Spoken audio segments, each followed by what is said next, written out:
to the January 6th committee investigation. Back in October, that committee subpoenaed former Trump advisor Steve Bannon, but Bannon refused to cooperate. Now, his contempt of Congress trial is underway. NBC's senior Washington correspondent Hallie Jackson joins us. And so, Hallie, let's start here. What do we expect to see today, and what's at stake here?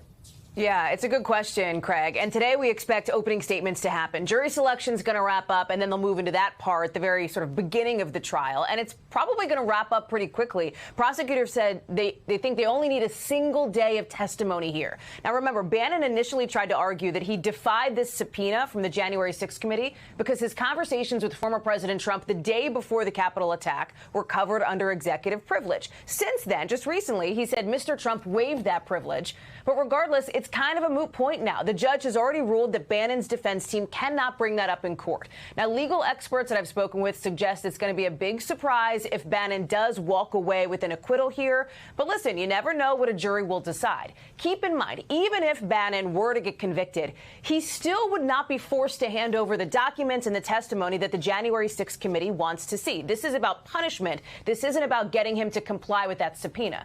Just last week, though, Bannon changed his tune. He volunteered to talk with the committee. He said he wanted to do it publicly, probably to try to make a spectacle of it. Since just yesterday, leaving court, he again called those proceedings a show trial, Craig. Speaking of the committee, we seem to have learned a little bit more about who is going to be testifying at Thursday's primetime hearing. What more can you tell us about that?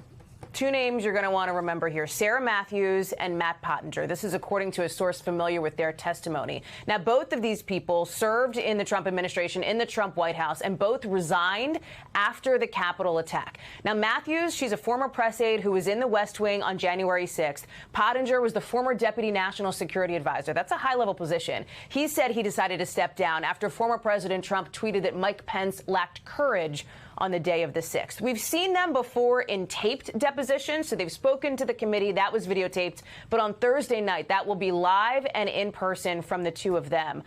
Probably must-watch TV here, Craig. All right. Our senior Washington correspondent, Hallie Jackson. Hallie, thank you.